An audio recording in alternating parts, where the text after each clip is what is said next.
कहते हैं कि भगवान श्री कृष्ण की परम उपासिका माता कर्माबाई जगन्नाथपुरी में निवास करती थी। वे प्रभु को बालक रूप में मानकर भजती थी।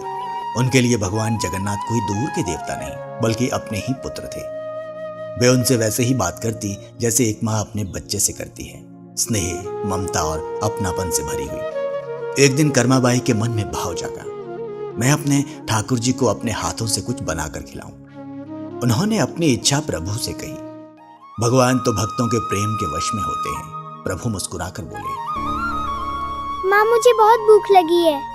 माँ जो भी बनाया हो वही खिला दो, मुझे बहुत भूख लगी है। उस दिन कर्माबाई ने प्रेम से खिचड़ी बनाई। उन्होंने जैसे ही प्रभु को खिचड़ी परोसी, ठाकुर जी बड़े चाव से खाने लगे। कर्माबाई पास बैठकर पंखा झलने लगी और सोचा, कहीं गरम खिचड़ी से मेरे लल्ला का मुंह न जल जाए।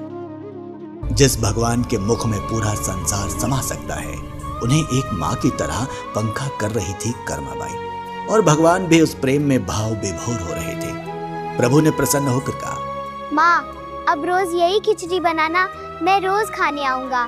बस उस दिन से ये नियम बन गया। कर्माबाई रोज सुबह उठते ही सबसे पहले खिचड़ी बनाती, बाकी सारे काम बाद में करती। और भगवान भी हर सुबह दौड़े दौड़े आते, माँ जल्दी से मेरी प्रिय खिचड़ी लाओ। एक दिन एक महात्मा वहां आए। उन्होंने कर्माबाई को सुबह सुबह खिचड़ी बनाते देखा और बोले, माता ये क्या कर रही हो?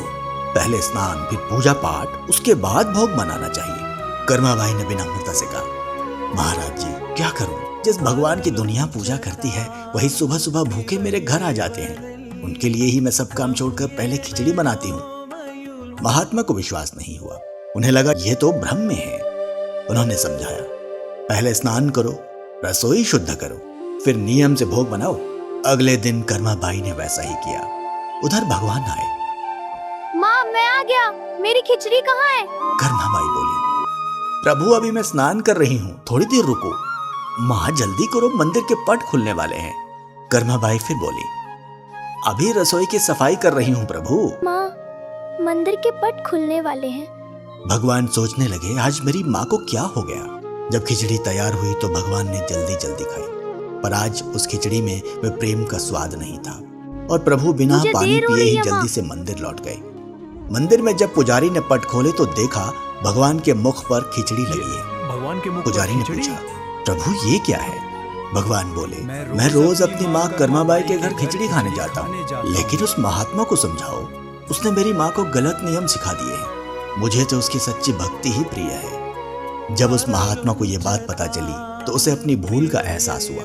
वे तुरंत कर्माबाई के पास गए। क्षमा कर दीजिए माता जी, मुझे क्षमा करें, ये नियम हमारे जैसे लोगों के लिए है। आप तो जैसे पहले प्रेम से खिचड़ी बनाती थी वैसे ही बनाइए। भगवान आपके भाव के भूखे हैं। इसके बाद कर्माबाई फिर पहले की तरह सरल और प्रेम से खिचड़ी बनाने लगी और भगवान रोज आकर प्रसाद ग्रहण करते रहे। एक दिन ऐसा भी आया जब कर्माबाई इस संसार को छोड़कर प्रभु के धाम में चली गई। उस दिन जब मंदिर के पट खुले तो भगवान की आंखों में आंसू थे।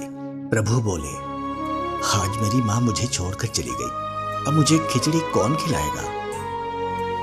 तब पुजारी ने कहा, प्रभु अब से आपको सबसे पहले खिचड़ी का भोग लगेगा। और तभी से आज तक जगन्नाथ मंदिर में खिचड़ी का भोग लगाया जाता है। कहते हैं कि भगवान नियमों के नहीं, सच्चे प्रेम और भाव के भूखे हैं।